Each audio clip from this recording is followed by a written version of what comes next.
Your favorite is journalism, 7-2. Sandman, the second choice. The Japanese base horse Luxor Cafe at 8-1. But as we have seen in the past, an 80-1 long shot can win this race. It is time to go through. Only about 5 lengths off the lead. Then Chunk of Gold.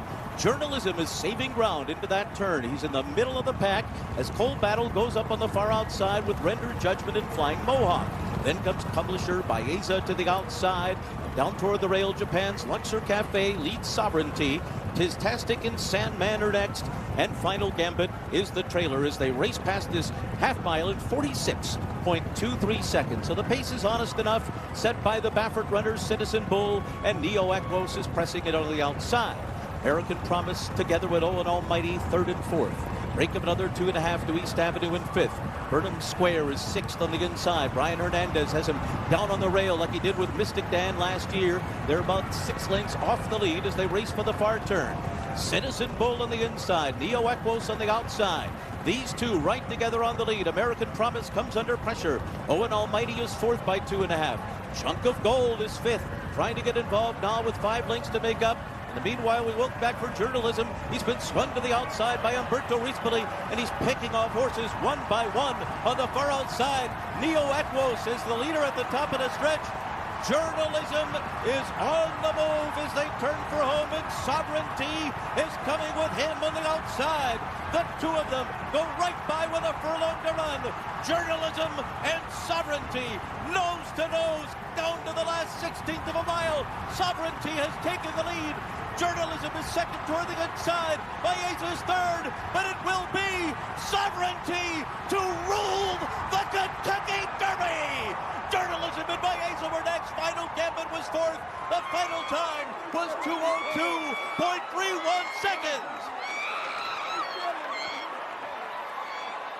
We wondered how this race would set up.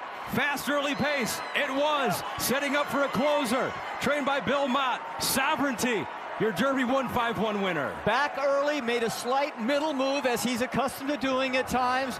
Looked like he was following journalism around the turn, around horses about 4 wide, and then the race was on through the stretch. It was journalism and Sovereignty, neck and neck, head and head. In the final 100 yards, Sovereignty proved the best. The first Kentucky Derby winner for Godolphin and Sheikh Mohammed, who's been ruling American racing in the Eclipse Awards lately. The second for Bill Mott, but the first one was by disqualification with Country House in 2019. Now he gets to experience winning the Derby for real the first time. Junior Alvarado. His first, yes. Did not affect him, did not affect the horse. Journalism, the favorite, ran well. Baeza was right behind him in third, just like the Santa Anita Derby, except Sovereignty loves Churchill Downs and just improved past those two. Yeah. Journalism had no problem. Had a good inside trip in the first turn, crept up in the far turn, 3 wide trip, most of it, and had every chance in the world to outrun Sovereignty and couldn't do it through the stretch. Stretch runner, stretch runner, stretch runner, stretch runner. Top 4 is Final Gambit. Fills out the superfecta, but it's all about Sovereignty. And the reason is 22:46, fast pace. Citizen Bull doing what he needed to do, got out front early, but that pace just too fast. The best race of Sovereignty's life before this was here at Churchill Downs as a 2-year-old. He loves this place. He was training beautifully here, and he proved it again just now. Early on, Citizen Bull broke out, forced out Neo Equos, wiped out 2 or 3 horses early to get the lead, but he certainly got there.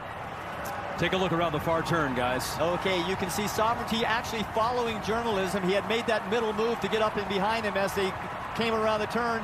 At the top of the stretch, it's Sovereignty on the outside, journalism on the inside. Slight edge to journalism at this point, but Sovereignty has him in his sights, and he's slowly grinding him down and then drawing away in the final 16th of a mile. Just a nice ride by Junior Alvarado, gets his first Kentucky Derby. Was hurt about a month and a half ago, didn't know if he'd get back in time. He certainly did, and thank God he did.